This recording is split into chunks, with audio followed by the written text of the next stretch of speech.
Ravens live.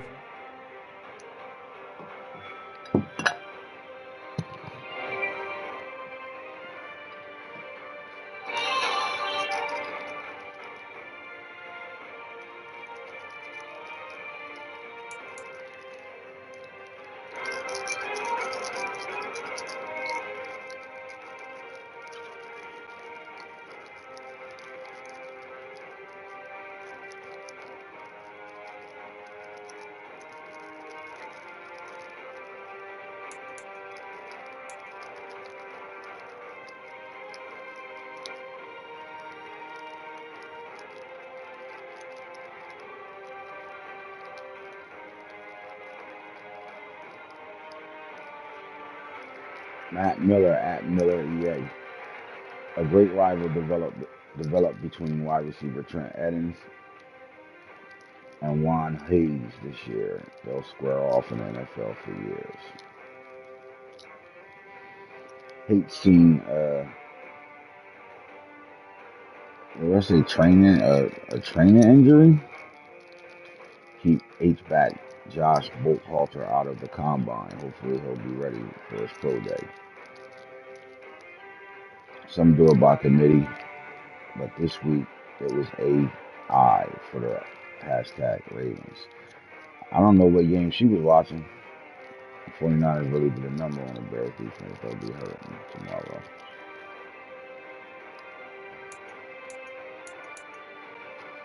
Four INTs for Trey Lance in the playoffs. Probably not going to.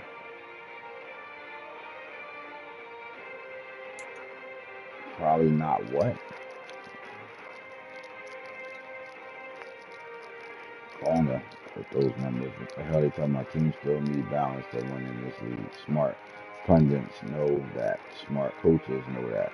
Hashtag playoffs.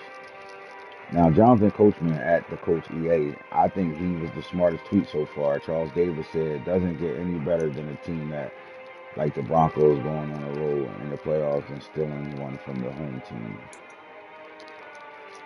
When you get to the quarterback like the Broncos did, you're going to win a whole mess of ball games. So even in the Cathedral win, the Penn Zero came. Tough week for the Colts fans. Broncos come to play. The Falcons offense line stunk today. No QB on the planet could do anything with so little time. Damn.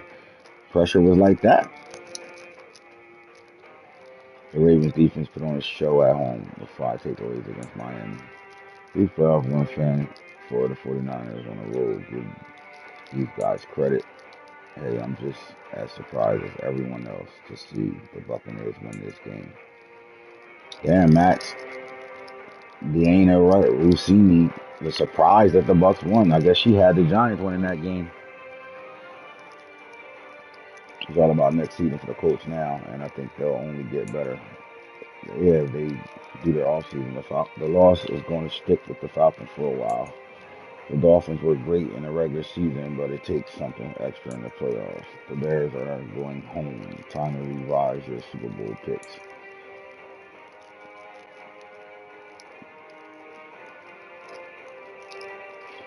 A lot to build on for the Raiders next season. Never thought I'd see the day where a guy like TJ Watt gets out. Shot. He out of here? Wow. This has got to be a joke, right? The Lions cut TJ Watt. What? Lions done the top of the left end market for TJ Watt. He'll earn $8.4 million on a 1 year deal. What the hell are they talking about? The Falcons have officially clinched a wild card spot. Dolphins are in the playoffs. They just clinched at least a wild card spot. Najee Harris is the player of the week, right? It's not even close.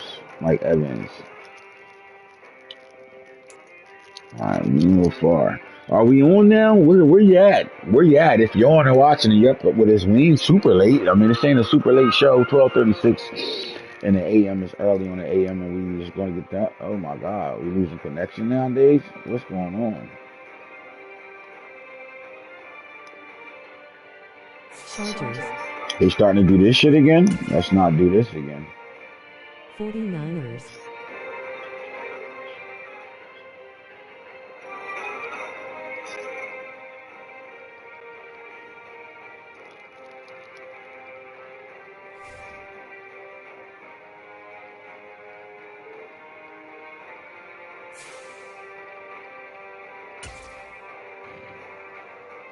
Watch EA be doing something like service maintenance or something. Or they blow my shit.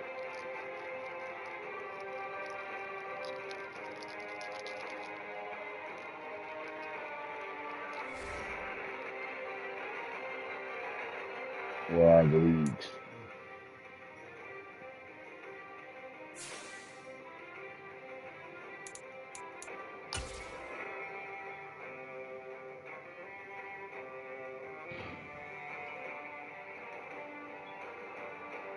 You still in?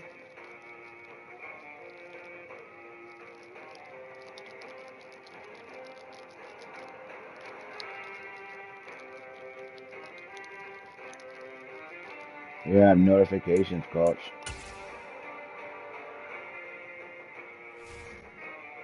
There we go.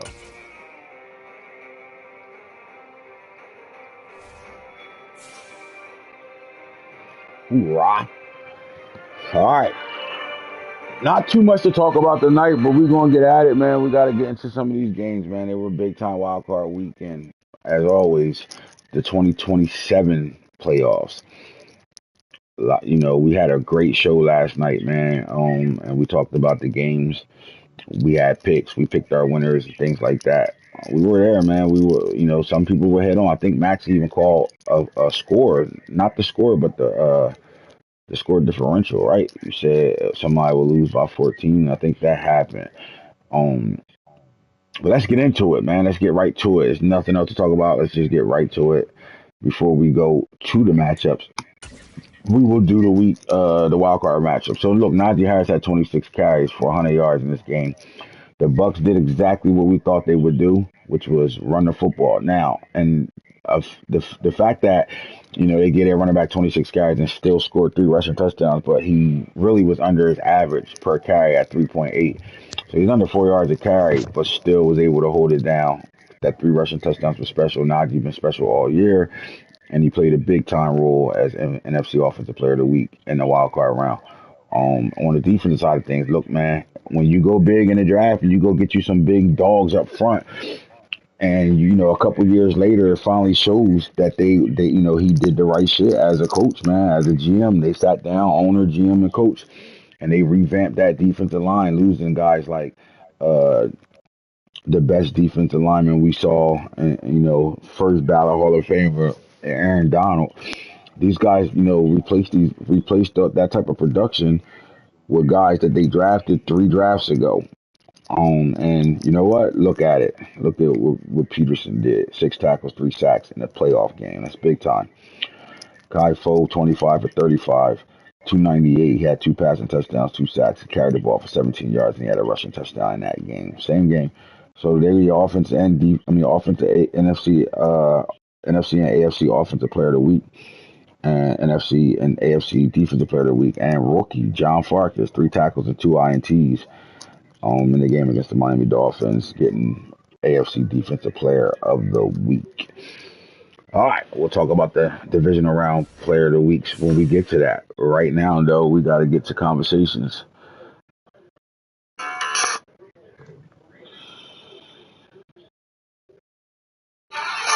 Yes, sir. All right. I'm gonna try to get to these games how they were played. So I think the first game that was played, let's go down to the 4 versus 5. The New York Giants traveled to Tampa Bay. Coach Junior versus Coach Snake, and that matchup, we thought, we had great conversation on this matchup last night. Hitter, Falk, and Max and myself, we great conversation on this matchup. Max did call a 14-point victory for the Bucks, and the Bucks pulled it out 24-10. Let's dive Butts. into the game though and see what happened in this game. As you see, the MVP, the offensive player of the week was that man, Najee Harris, the all-time record, single season record, rushing record, and Najee Harris. All right, so we had Game was 324 in New offensive York. He yards won his gained, state. 209 for the Giants, Broncos. 137 on the ground, 35. Saquon and them had a struggling day on running the ball, 187 in the passing game, 174. 16 offensive first down to 13. So like kind of similar, a little even.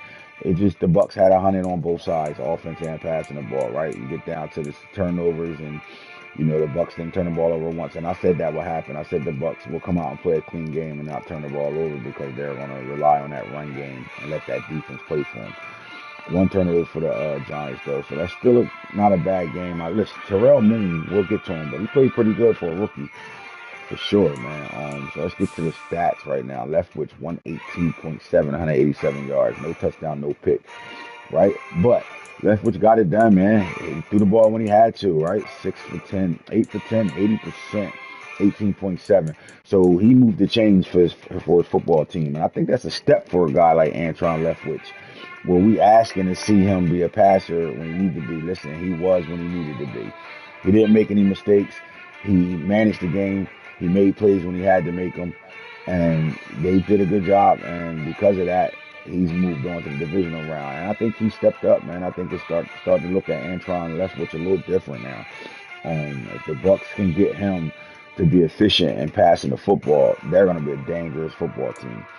Terrell Moon had 105.1 QBR, 230, a touchdown and a pick. I am not mad at it. The problem is they harassed Terrell Moon. Now, is the Bucks defensive line this good, or the rookie held on to the ball a little too long, being a rookie? You might have started seeing ghosts out there. He was sacked 8 times. I don't know too many quarterbacks. I know he took a hop. Look, he had to take an ice bath first. Then he got in the sauna. He got sacked 8 times. Every part of his body hurt. And he wasn't getting sacked by little guys. I'm talking about 6'8", 300-pound guys sacking him all crazy and shit like that. I feel sorry for him, but look, man, I'm gonna tell you like this: Terrell Moon stood to the challenge, though. He showed the Giants that he's the guy going forward. Simple as that. He let the Giants fan base know. Listen, if there's a fan base that lost a game in the playoffs and still kept their heads high, I think it's the New York Giants fan base, because they got some wins out of this loss. And that first win was Terrell Moon is New York's franchise quarterback. He showed he can handle the big time media market they got. He understands that he's the man. He's the QB1 over there. And look, man, he grew up right before our eyes in a game where he was harassed all game long. For 60 minutes, he was harassed. But he didn't play bad. Now, Najee Harris was well under 4 yards to carry with that 3.8. He still scored 3 touchdowns, and that was the thing. Saquon didn't get it going, 2.8. Breece Hall chipped in 5 carries for 34 yards on a 6.8 count. And then All-Star had a carry in this game. So, looking at the receiver, JoJo Galloway showed up 30 yards a pop, 2 catches, 60 yards. Irvin tried to, Landry Irvin showed 358, but the guy that scored for them was Hakeem Nicks.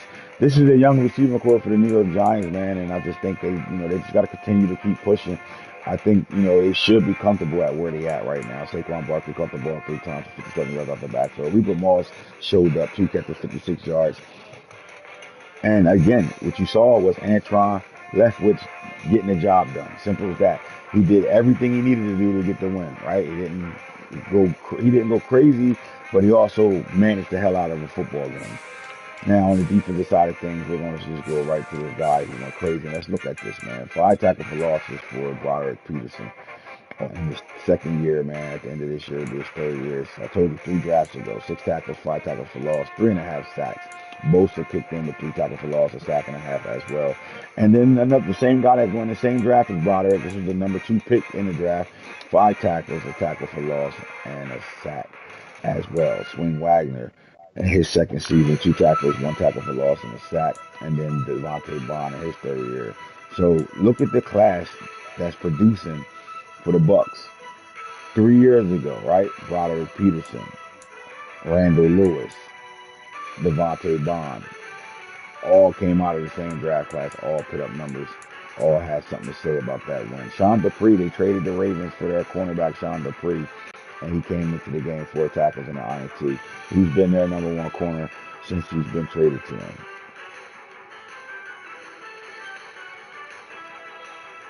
The Tampa Bay Buccaneers are going back to the divisional round. Snake is back in the divisional round. It shows you that if you just do the right things and put the right pieces around your team and you build it, it will come, man. We got another guy that's going to be able to say the same thing. You build it, it comes. But the Tampa Bay Buccaneers will be going to the divisional round. You know what I mean? They can continue their season on, while our New York Giants are on their way home right now. Again, they got some things they can really hang their hat on, right?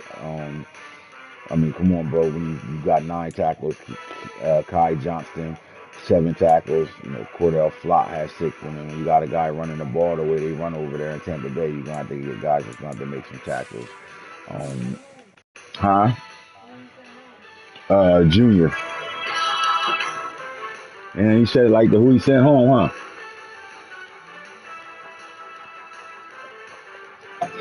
All right, so again, I think the Giants can hang their head a little high. New York won the NFC East. That's something that they can build off of. Their quarterback showed that he's tough. He's tough as nails. Standing in that pocket, getting abused like he did. But he stood strong in that game. I think they got their guy for the future. And in their receiving weapons, you know, I think if they go, you know, I think it's about time to go past Saquon Barkley. I think they should, you know, handle a running back in this draft, or maybe they got the guy on their roster already. But I think it's time to move on from Saquon.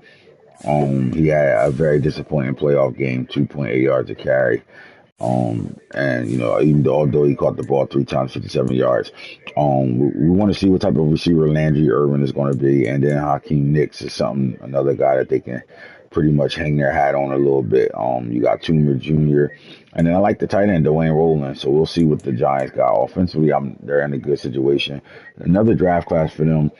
If they hit and get the right pieces, I think these guys have a shot to be right back in the playoffs again, man. They've been in the playoffs 2 years in a row, and they did it with 2 different quarterbacks. So now the New York fan base is sold on Moon. Terrell Moon is their guy now. So I think, you know, going forward, they got something to look forward to, man. He seems like he completely comfortable with running the offense that they run over there. All right, that's the New York Giants. Tampa Bay Buccaneers are moving on, man, as you can see. What was the second game played? Was it the 49ers and the Bears? Or was it Vikings, the Raiders and the Chargers? Now, I said the Chargers was going to lose by 17. Everybody that was listening to me thought I was crazy. And the Chargers took that and said, take that, motherfucker. Don't ever bet against me. Don't ever bet against me. Remember, these 2 guys are playing for the 3rd time this year, which was actually their first time playing this year. I think the same attitude the Raiders had coming into the game, where it's like, look, we ain't played each other at all this year, so, you know, I think that can be a plus. Sometimes you might need to play a guy to get a feel of, you know, what they doing also, because that same advantage you thought you had, they had as well. So let's slide over into this game and go to LA and see what happened in this 31-13 victory. Dig deep. Box score. Let's go. First quarter, the Chargers went up 14-0. And the Las Vegas Raiders start screaming back, scored 13 unanswered themselves, and then boom, 7 points were scored in the second quarter for the Chargers, giving them a 21-13 lead. Neither one of the teams scored in the second half. It looked like the Raiders started to kick in, and then in that fourth quarter, 10 points was given up.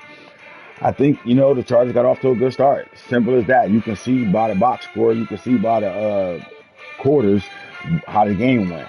Chargers got off to a hot start, and I just think not being able to score a point in the second and the third quarter, put the Raiders in a bad situation, and the Chargers closed the game out with 10 points. 311 yards, offensive yards gained to 386, 56 on the rushing games to 133. Chargers had a great run game today. 255 in the passing game to 253, 15 first down to 21. That run game was working for the LA Chargers, as you can see, 21 first downs. 311 total yards to 397. Turnovers 4-2. And that wins you the ball game right there in the playoffs. When you turn the ball over, you are going to be in a bad situation. Let's go look at what happened. Trey Lance played well all year. You look at the situation today, he held him to 46.5 QBR. 266 yards, a touchdown. He threw 4 picks. He had a terrible playoff game. But Herbert, 109.7, 269, threw 3 touchdowns, threw 2 picks. He was sacked 3 times. Lance was sacked twice. You get to the run game at 21 carries for Jaleel Ruggs. And everybody said, who's this better is taking over for Jaleel Ruggs? Jaleel Ruggs is done. No, he's not. 21 carries, 5.4 yards a pop, 114 yards. He didn't score a touchdown, but guess what? He kept those chains moving all game long. All game long. Look, we said the Raiders will have to get a run game established. They tried. 5 yards to carry. I am not mad at that. 11:55, but I think when the Chargers got off to a good start the way they did, it forced the Raiders to have to throw the football way more than they were probably wanting to in the playoffs, which led to 4 turnovers in the air. 4 interceptions, and I'm quite sure it was a fumble that happened in this game as well, because I see the stat line. Ingram had a fumble. Not only did Ingram fumble, so did Trey Lance. But the Chargers might have not picked those fumbles up because it's only recording that they had.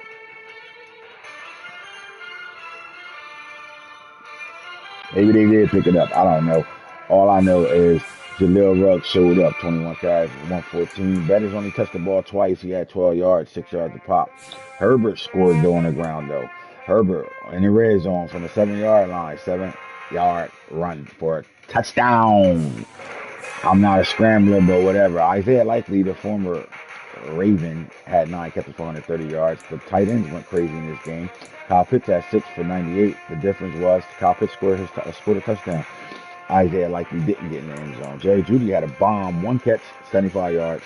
DK Metcalf was held well under his average. 2 catches, 47 yards, 1 touchdown. All right, so 3 catches from Ingram, 3 catches from some cleanup guys, and then you get a guy out of the blue, Deontay Johnson, with a touchdown. And McKitty also had a touchdown in this game, too.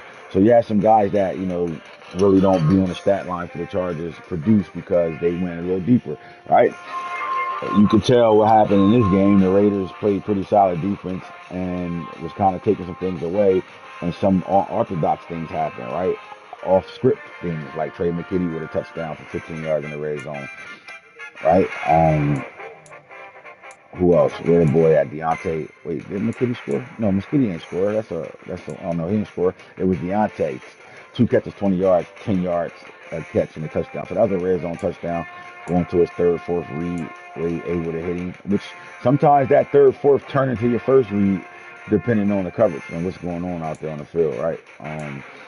But you see, Metcalf did score a touchdown, but he was held well under his average, though. Like 2 for 47. I think that, in a nutshell, tells you, what happened defensively, especially when you had the corners step up. Spike Hilton and Samuels both had INTs in this game.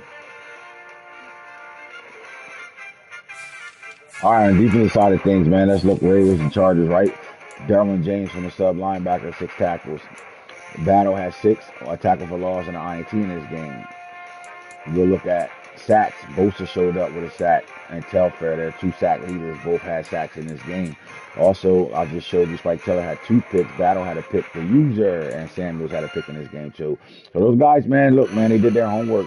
They ain't had to play them. They understood what was going on. They probably motherfucking went and watched some film and said, nah, you ain't getting that shit off on us. You're taking some of your favorite things away from you. And what can you do? Can you go deeper? When you play a team like the Chargers, can you go deeper? All right, Raiders, let's see what they did defensively. They had 2 picks in the game, Palomalo and Webb. Them guys been picking the ball up all year. Sacks, though. Max Crosby got to the quarterback. So did Matthew Butler. Diablo had a half a sack with Patrick Queen. And that's how that went. And then we showed you all the receiving stats: 9 for 130 and 14.4 yards a pop. Metcalf had a touchdown, but only touched the ball twice for 46 yards. Ingram out the backfield, 3 for 46. And Tim Brown Jr. had 4 catches for 34 yards. Hollywood got shut, 1 for 9. And that's the ball game, fellas. And let's talk about the Raiders. Listen, this football team is going to be a good football team. This is, the quarterback. You know what I mean? Trey Lance. First time getting in the playoffs, man. And he didn't show up. Simple as that.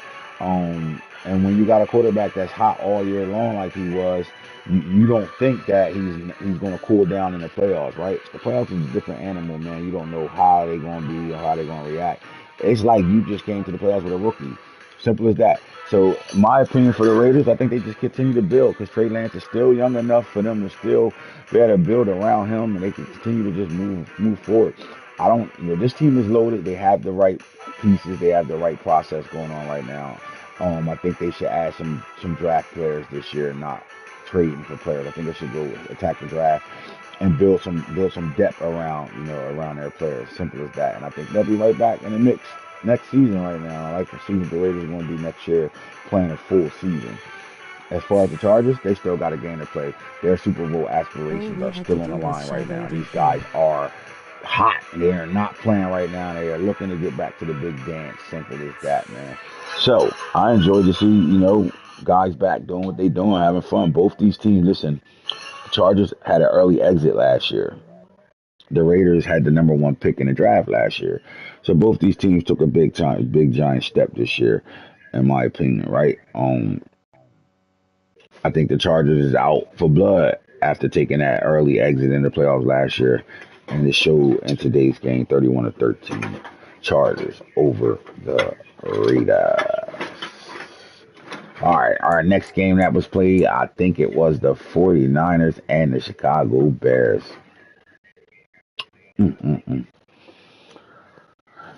31-30, sweetheart. Rob versus Drew. Drew being in the playoffs for the first time, winning a playoff game for the first time. 31-30 though, that's a good game. Hell of a game. All right, sweetheart, let's talk for a second. 31-30, right? So it was 31.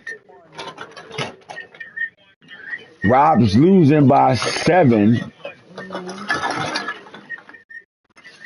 Had the ball last, drove down and scored, Okay. and went for 2. And that's how they lost the game. Yes. So they should have just tied the game up.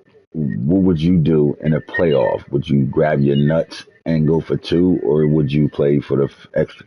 Listen, you drove down, you're down. You go downfield, score a touchdown, momentum all the way on your side. Me, I would have went for 2. You doing for 2 too? Mm-hmm. Okay, you're the first person that said that since I've been talking about this, since people have been telling me what happened in that game, because of course I didn't watch it. So let me ask you. So let's put some scenarios together. Why do you feel like you went for 2? Because if, like you said, the momentum was already on my side, why not? Might as well just win the game. All right. Well, I'm quite sure that's the attitude he had. Exactly. So here's my rebuttal to that. I know. You're Just tired of the game, going to overtime, and have a chance to put points on the board that way. right, because you're playing at home. You have the home field advantage. He didn't think he was going to miss the 2 points. Obviously, he was confident enough in his team that they was going to make the 2 points, or he wouldn't have did it. All right, so coaches can lose their jobs for decisions like this. I don't think you understand how important what I just said is. So let's put it this way. Philadelphia Eagles are down in the Super Bowl. They go down and score. and got a chance to tie it and go in overtime and see what happens in overtime, or they go for two. If they don't get the two, are you going to be happy with your team? But Lol, yet, I you couldn't still see the understand. fucking meter in the game rolling on the floor laughing I guess all my kicks and he already missed a extra point.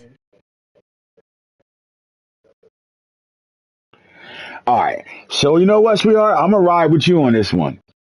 And I'm going to say he grabbed his nuts and lost the game. Simple as that.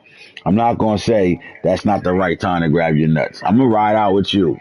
I ain't going to go against you. So we're not going to kill Rob about going for two anymore. All right, let's get into it, though. Let's see what happened in this ball game, man. Let's see what happened in the ball game. All right, so in the first quarter, 7-6 ball game, somebody missed a field goal, extra point, or somebody kicked two field goals. But 7-6, they rocking. 3-3 in the second quarter, they are fucking rocking. And then the 49ers put up 14, and it looked like Rob went for two or got a safety. So one of the two, he went for two. And he had 8. Maybe that's the reason why he went for two at the end, because in the third quarter, he went for two and got it. All right. Then he dominates the fourth quarter. Look, man, they threw their fours up. You in Chicago, Soldier Field, bad weather. They throw their fours up. They ready to fucking go, and they scored 13 points in the fucking second and the fourth quarter. The Niners scored 7, but that 13 was a missed 2-point conversion that could have sent you into overtime. I think you live with the decision. I just hope the entire city of Chicago is ready to live with it with me.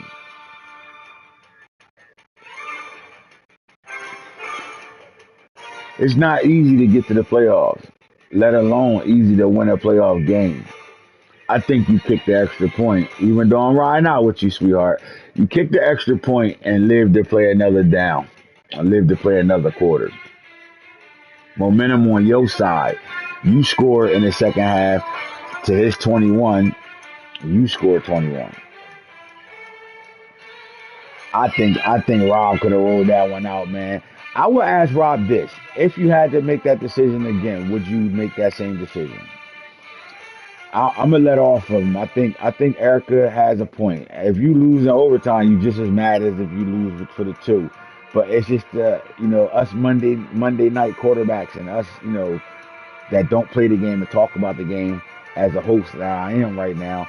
I'm going to tell you that was a bad call, and coaches lose their jobs for decisions like that.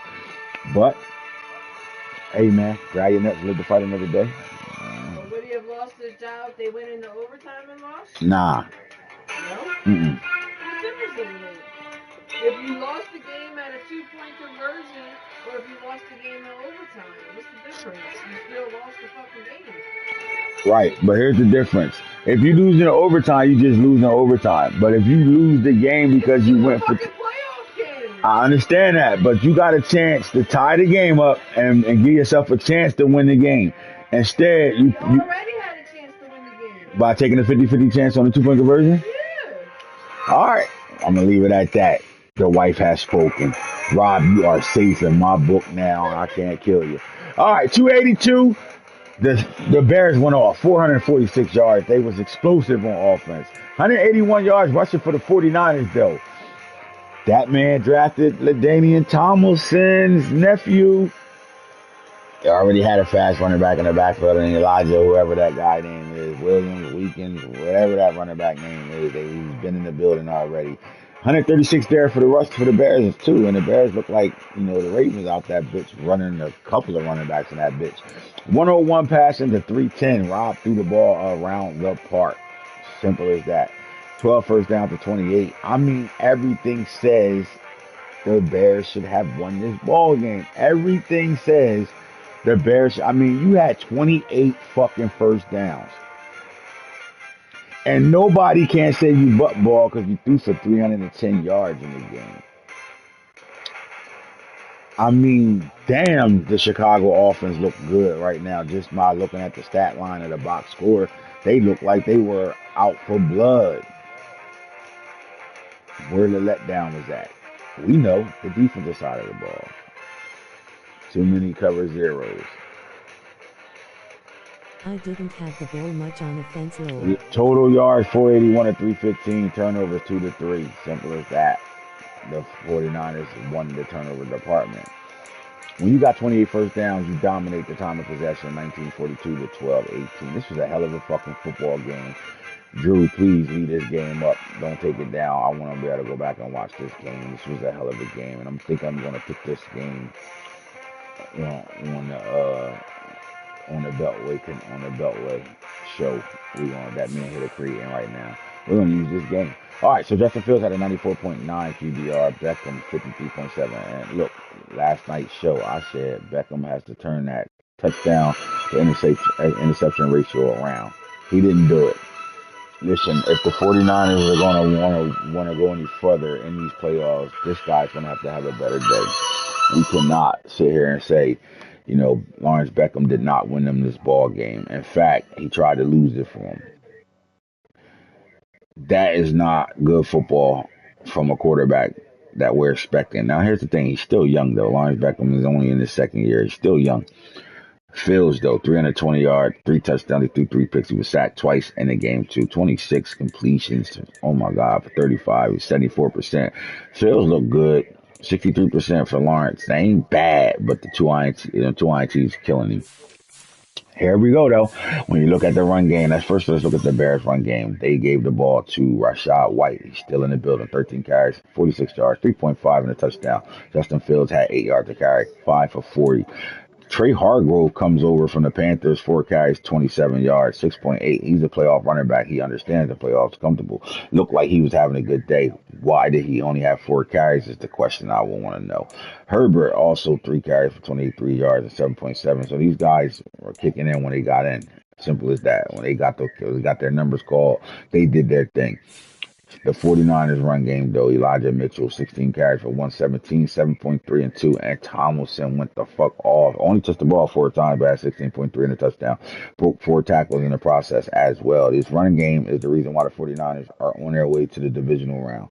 Simple as that. Let's go look at the receivers and what happened to John Taylor III. 3 catches, 48 yards. Griffin had a catch for 32 yards. Stokes had 1 for 10. Thomason had 1 for 9, and Ballantyne 1 for 2. That he kind of got shut.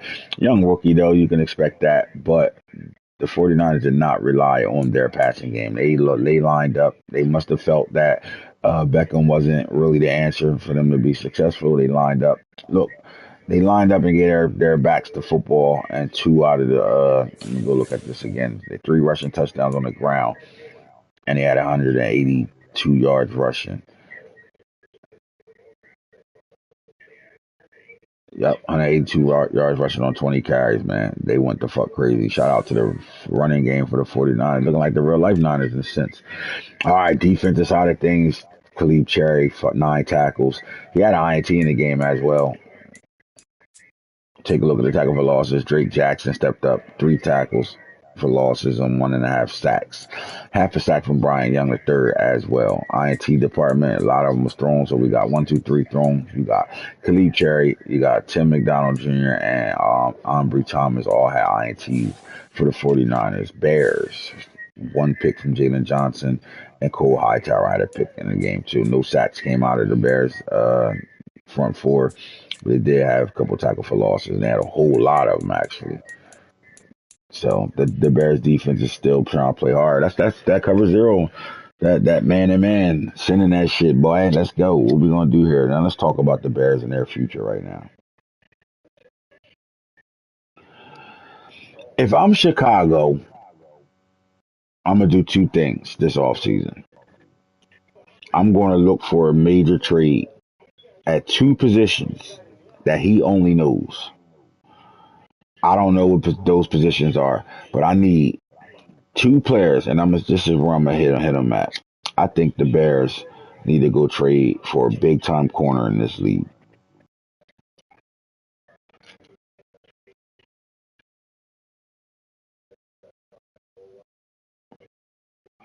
I also think the Bears need to trade for a big time pass rusher in this league. Like, I will go get like a Joey Bosa, Nick Bosa, somebody like that. Like, go get one of those, the Bosa boys. Go find somebody that's been in the league, putting work in, and bring them in. And then after I make them moves, whether it's through free agency or whether it's through a trade, then I'm gonna attack the draft and continue to build depth around my defense. Because I think they need to attack the cornerback position more than once. I think they need to make a big time trade to go get a corner, and I think they need to draft one as well.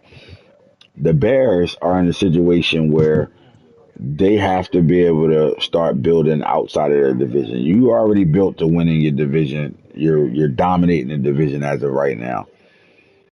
And I don't see nobody stepping up to Thumbs take up that off the block away rolling from on the them. I floor think right laughing. now they need to find a way to win outside of their division. So if I'm the Bears, I'm taking a look at the whole NFC, not the NFC North. I'm taking a whole look at the whole NFC, mainly the guys that are left in the playoffs right now. And I'm taking a look at those teams, and I'm just looking at my team, and I'm looking at the two trades that I said he need to make, or two-time big time free agents he need to get, and I'm bringing in two guys that can change this defense. Simple as that.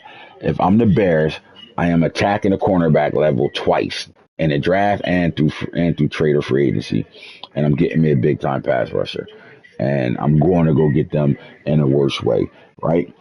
Because the Bears are still right where they need to be at. They are, whether you want to see it or not, the Bears are getting really good at the receiver position, and they're doing it with some guys that look, man, they got a two tight end set situation going on over there. Look what Harlan Whitehead did: 5 catches, 112 touchdown.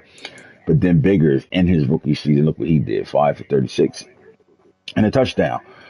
All right, look, Velas Jones has been consistent. Uh, my thing is this: I like Boston Richie. I'm just not sold on Velas anymore. I don't think you need to go get another receiver. I think you got everything in house already. But I think you need to start looking at somebody else outside of Velas Jones to step up on his roster. I love the fact that these two tight ends are playing well for this guy. He played well in the playoffs for him.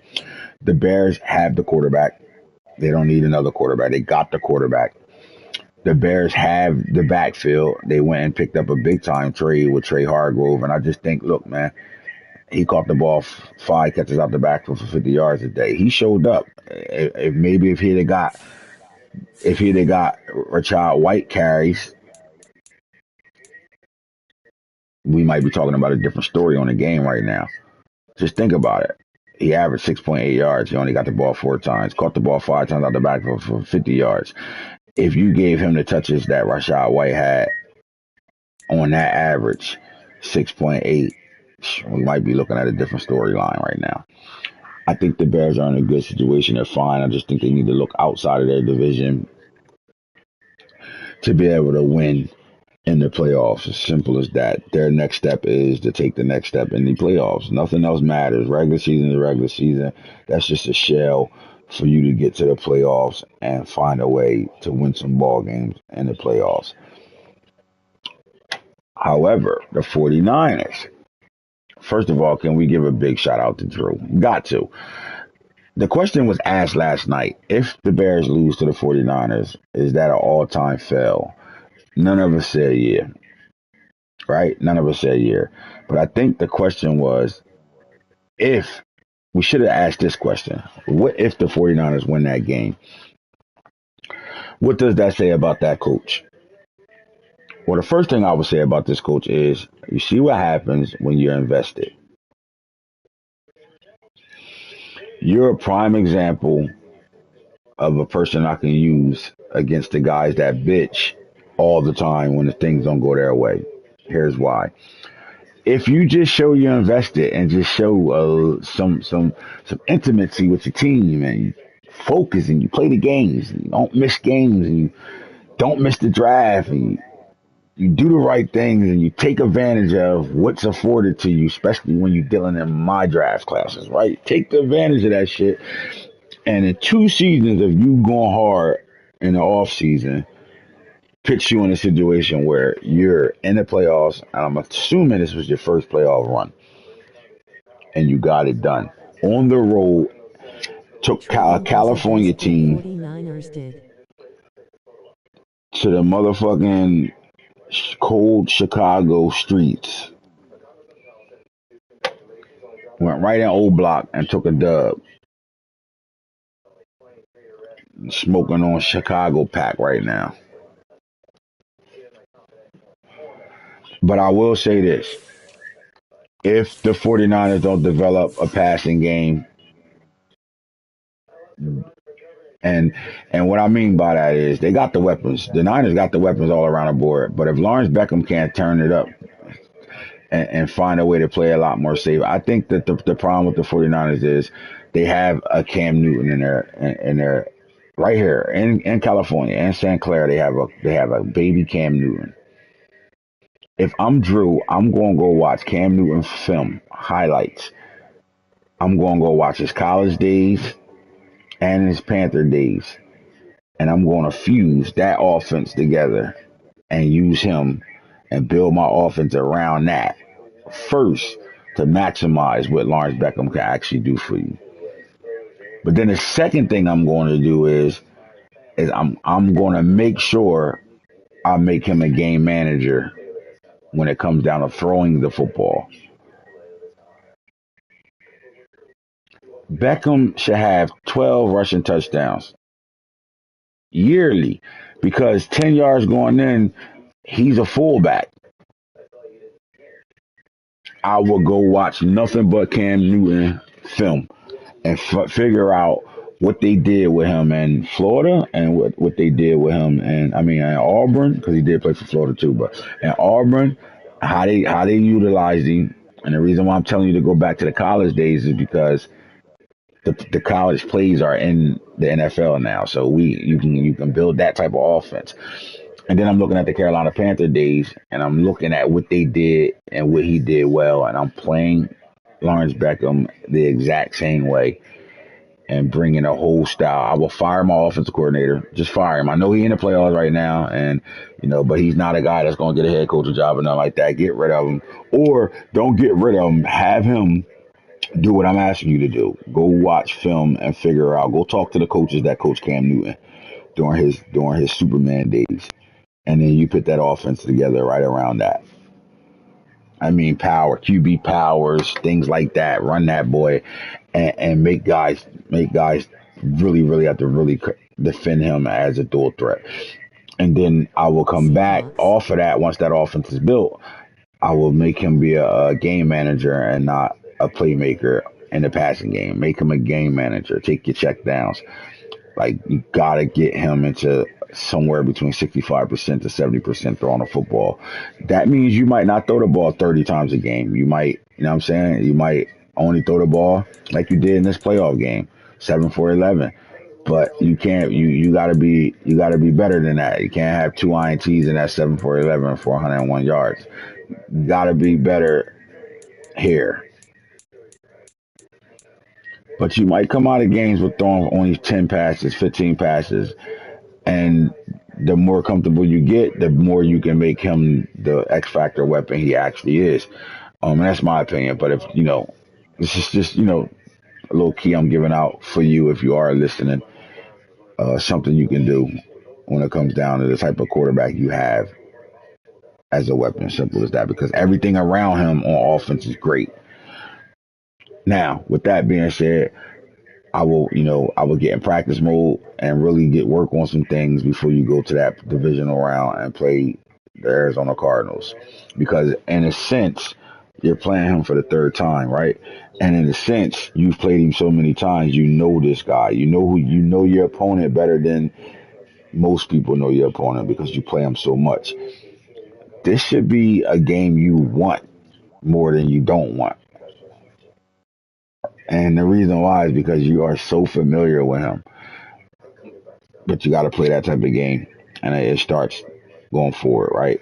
But with that being said, shout out to the 49ers in the divisional round for the first time, man. Big time win.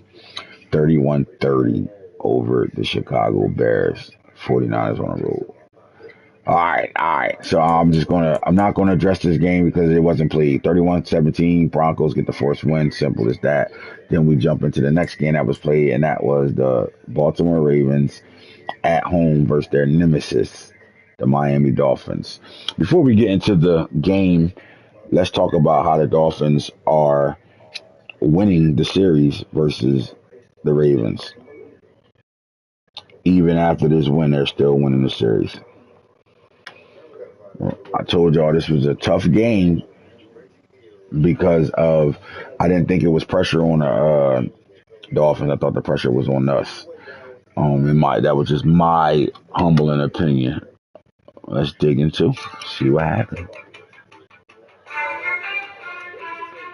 All right, the Dolphins won the 329 to 309 yards rushing, 65 yards rushing, 226 on the ground for the Ravens. The Ravens literally only had 83 yards passing. Now you see what I'm saying, Drew? All right, 264 passing yards for the Dolphins, 14 first downs to 12, 372 to 331. The Dolphins, I mean, you look at the storyline, look at all these arrows. They won down there every category, right? Except for this category right here, 5-0. We didn't turn the ball over. Simple as that. Time of possession, we won that 18-22 to 13-38. Lamar, 158.3, only 90 yards passing and a touchdown. Sack once, 6 for 6, 100% on the day. The other dual threat in this game, Vernon Sharper, 64.9 QBR, 246, a touchdown and 5 picks. Was only sacked once in this game. He struggled. Vernon Sharper struggled. It was some big time plays made that I'm quite sure he wish he had back. A lot of it was just players making plays, simple as that.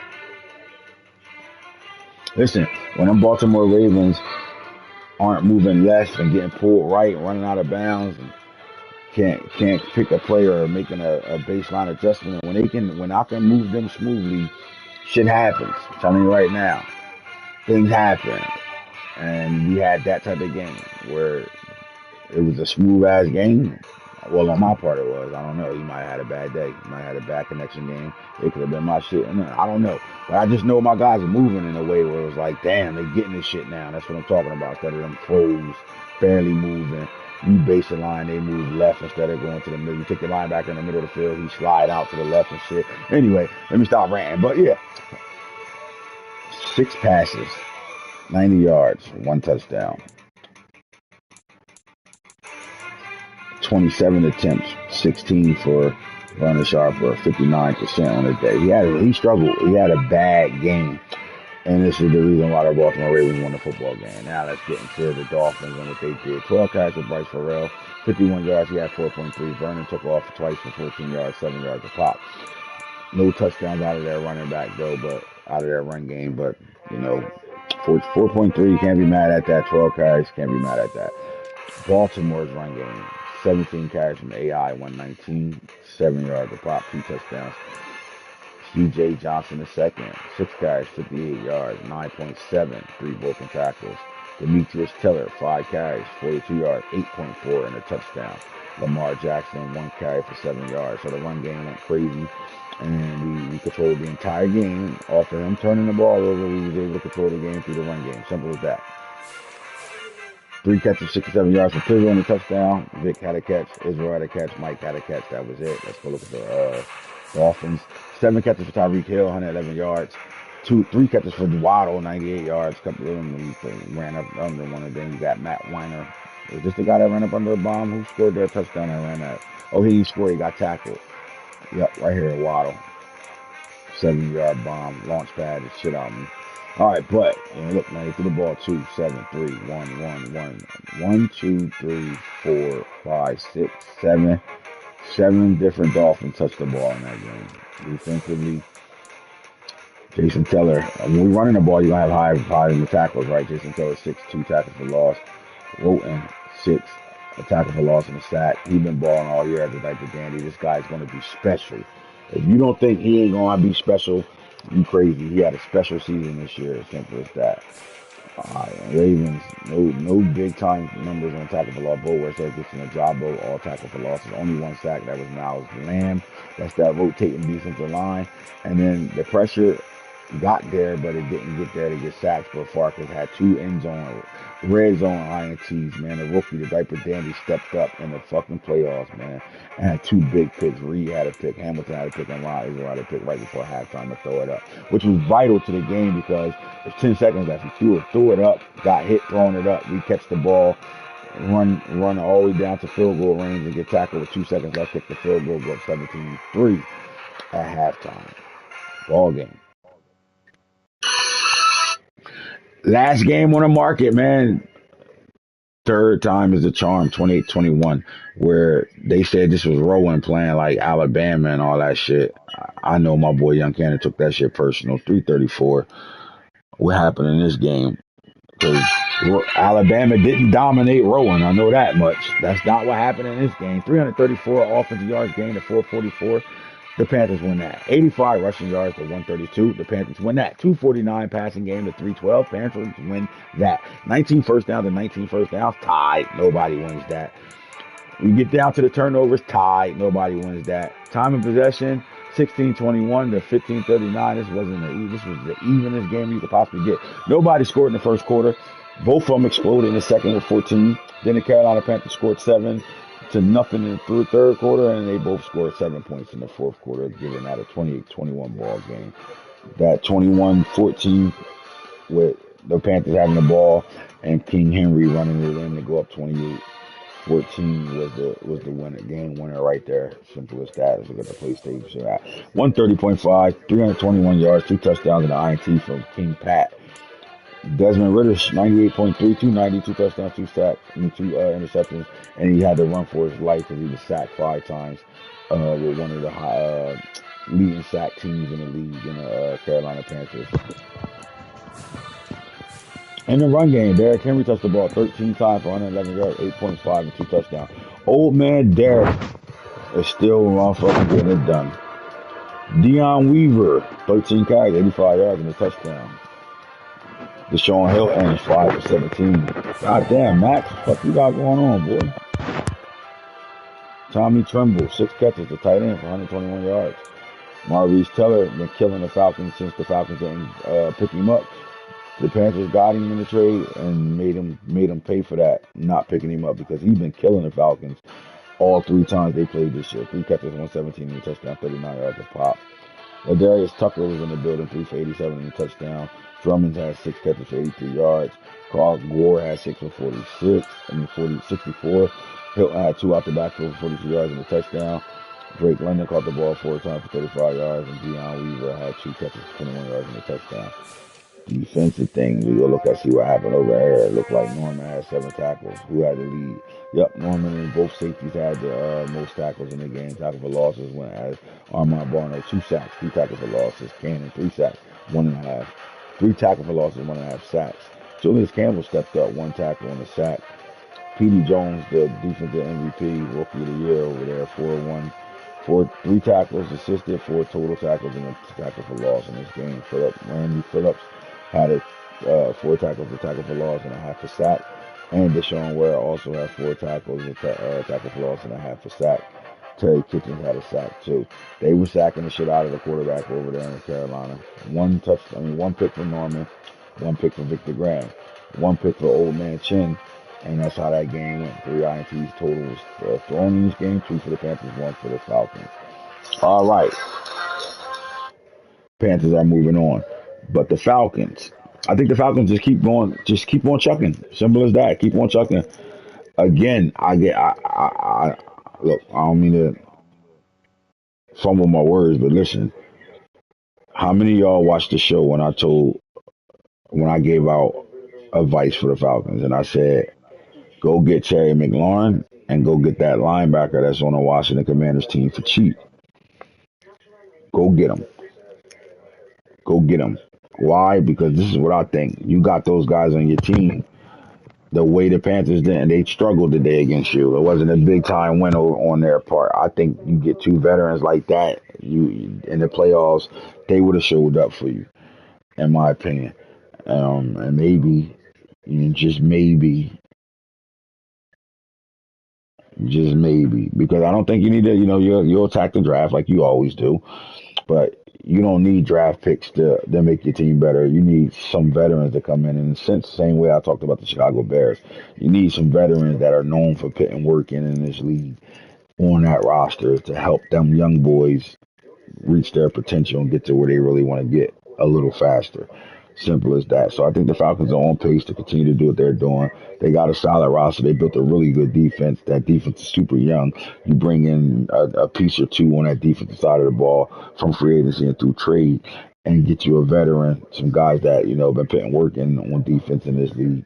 And I think this Falcons team can contest for the NFC South in a division where the Bucks are in that division and the Panthers are in that division.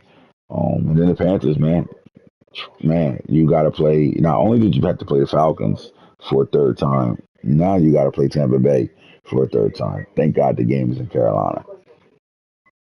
With that being said, the first seed teams are now about to get active. You got the Cardinals 17-0, and those New England Patriots, the most explosive offensive team in the league this year. Kind of the most, I would say AFC, because I don't know, the Cardinals put up numbers all year too. Now the Broncos get a quick little win over there against the Colts. That's why we wanted Mike to get in the playoffs. I should have made T take a loss to Mike, so we could have had a game played there. Because T would have kept the first seed no matter what. I wasn't paying attention to it, but we don't like a computer game in the fucking or force winning in the playoffs. We usually don't have it, but Seattle is on vacation right now in Dubai. But those Broncos, you didn't get to play your first playoff game, and now you got to shoot the New England and deal with that New England Patriots offense. These are two explosive offenses, honestly.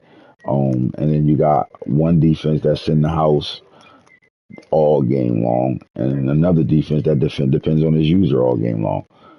How is this going to fare out? I don't know. This is a good matchup, a matchup that we will talk about tomorrow more than we're going to talk about it tonight. But that's the first. The number 1 seed playing the number 5 seed in the AFC. The number 1 seed is playing the 6 seed in the NFC, and this will be a third-time matchup. Arizona versus the 49ers. I like this matchup right here. I like this matchup right here. If I'm the 49ers, I'm excited about this matchup. For real. You gotta be. There's no way you can't want to take this game on and feel comfortable going into Arizona, somewhere you've been all the time. You play 2 times a year there. Well, 2 times. You play the team 2 times a year. So you're there. You understand this team. You know what this team is about. You're comfortable with this team. You got multiple film games on this team. You can be able to really do your homework, take your time, go in there, go on practice, and really devise an offensive game plan and a defensive game plan to be able to slow this high-flying Arizona Cardinal team down. Then you're looking at 2 versus 5, Panthers and the Bucks. So how about this? In the NFC side, we got 2 divisional games: the Cardinals, the Niners, the Panthers, the Bucks.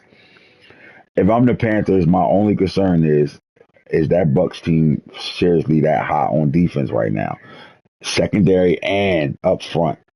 Right, that's my only skill. I'm like, look, we usually beat the Bucks, and we are, it's the Bucks got to come beat us. But if I'm concerned about anything, is I'm paying attention to what the hell the Bucks did in that Giants game. 8 sacks. I'm a little worried about that. Can we protect our quarterback and Pat Mahomes? I like the matchup. And then here's the matchup, right? Ravens, Chargers. Chargers travel to Baltimore to take on the Ravens. This is like an AFC championship game right here. Like, this is a big time game that we will talk about. Again, I'm going to break these games down in depth before they get played tomorrow. I'll probably make an early show, maybe a lunchtime special or something like that. And we'll break down these games right here, man, though. But again, shout out to everybody that made the playoffs, man. I kind of broke down the teams that lost and what their future should be, in my opinion. Remember, it's my humbling opinion. You don't have to take my advice. A lot of guys hear me, but don't take my advice at all. You know what I'm saying? But I do think I tend to give out good advice for the guys that didn't win in the playoffs. Still made it. Hey, keep your head high there. And for those that are playing on,